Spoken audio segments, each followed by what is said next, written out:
نفس کی خلاف مرضی کوئی کام ہوتا ہے تو دل میں ناپسندیدگی پیدا ہوتی ہے، ایک نفرت سی، ایک کراہت پیدا ہوتی ہے، اسی کا نام غصہ رکھا گیا ہے۔ ٹھیک ہے۔ اچھا، یہ غصہ آنا قدرت و اختیار میں نہیں ہے، یہ اچانک کیفیت طاری ہوتی ہے، اور جو قدرت و اختیار میں نہ ہو اس پہ انسان کی کوئی گرفت نہیں ہے۔ لا یکلف اللہ نفسا الا وسعها، اللہ تعالیٰ کسی جان کو اس کی ہمت سے زیادہ آزمائش میں مبتلا کرتا ہی نہیں۔ اب اس کے بعد اس کی دو اقسام ہوتی ہیں۔ اچھا، یہ حرام کب بنتا ہے؟ جب آپ اس کو ظاہر کرتے ہیں اور سامنے والے کے لیے باعث تکلیف بن جائیں، چاہے وہ قلبی رنج ہو، چاہے وہ جسمانی آپ تکلیف پہنچائیں، روحانی تکلیف پہنچائیں۔ اس کا مطلب وہ اگر تنہائی کے اندر اکیلے ہیں اور اظہار غضب بھی کر لیں تو چونکہ کسی کی دل آزاری نہیں ہو رہی، وہ قابل مذمت نہیں ہوگا۔ پھر اس کی جو اقسام ہے، دو میجر اقسام ہے جو ہمیں سمجھنی چاہیے۔ ایک وہ کہ جو اپنی ذات کی خاطر غصہ آتا ہے، جس میں اللہ کی رضا بالکل مطلوب نہیں ہوتی۔ یہ غصہ پیدا ہونا تو خیر وہ ابھی بتایا قدرت و اختیار میں نہیں، لیکن اس کا اظہار غضب حرام ہے، اسی پہ ہم گفتگو کریں گے ساری۔ اور دوسرا جو غصہ ہوتا ہے وہ اللہ کی رضا کی خاطر آتا ہے۔ یہ انبیاء علیہ السلام کو بھی آیا، سرکار کے ایسے جلال کے واقعات ہیں کہ صحابہ کرام کہتے ہیں کہ اتنا سرکار جلال میں لائے اور آپ کے گال سرخ ہو گئے جیسے انار کے دانوں کو نچوڑ دیا گیا، ایسی تعبیر کی۔ یعنی سرکار جب خلاف شرع کوئی کام دیکھا کرتے تھے تو آپ غضب میں آتے تھے۔ یہ کیفیت بھی محمود ہے، اور اس کا پھر اظہار بالکل حکمت کے ساتھ، اعتدال کے ساتھ، وہ بھی محمود ہے، کیونکہ انبیاء علیہ السلام نے اظہار غضب فرمایا۔ تو اب ان دونوں میں فرق کرنا بہت ضروری ہے۔ ایک آدمی اللہ کی رضا کی خاطر غصہ کرتا ہے، دوسرا سمجھاتا ہے دیکھو یار غصے میں نہ آؤ، اللہ کو پسند نہیں ہے۔ او بھائی، یہ تو محبوب ہے غصہ، اور وہی نہیں آتا۔ بیٹا فجر میں پڑا سوتا رہے، ابا کو غصہ نہیں آئے گا۔ ٹیوشن سینٹر نہ جائے، کالج سے ٹلا مار لے، ابا ساتویں آسمان پہ پہنچ جاتے ہیں غضب میں۔ یہ فرق ہمیں دیکھنا چاہیے۔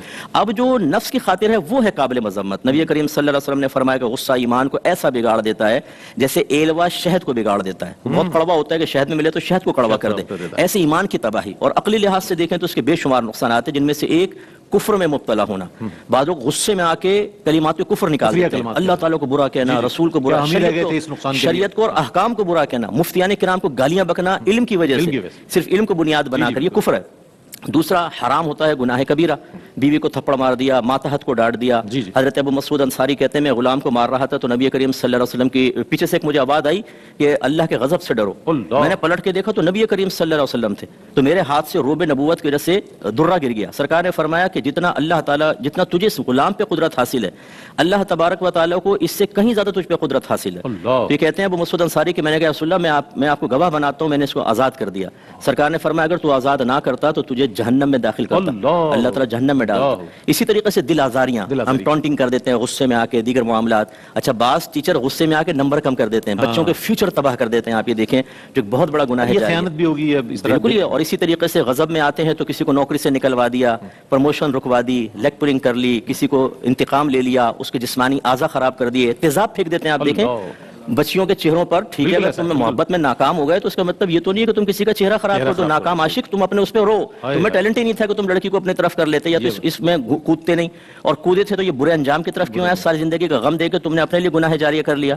تو خلاصہ کلام یہ ہے کہ جب نفس کی خاطر غصہ آتا ہے تو بے شمار چیزیں، اب یہ گن پوائنٹ پہ جو موبائل چھین رہے ہوتے ہیں، کوئی ذرا سی مزاحمت کرتا ہے تو غصہ ہی آتا ہے نا اس کو، دو تھپڑ دیکھا آپ نے، تھپڑ مارتے ہیں منہ پہ اور سیدھے فائر کر دیتے ہیں، اب وہ قتل کر دیا۔ اور یہ قرآن کا ایک مفہوم ہے کہ ایک انسان کو قتل کرنا ایسا ہے جیسے تمام انسانوں کو قتل کر دینا، اس کا وبال آخرت میں ہوگا۔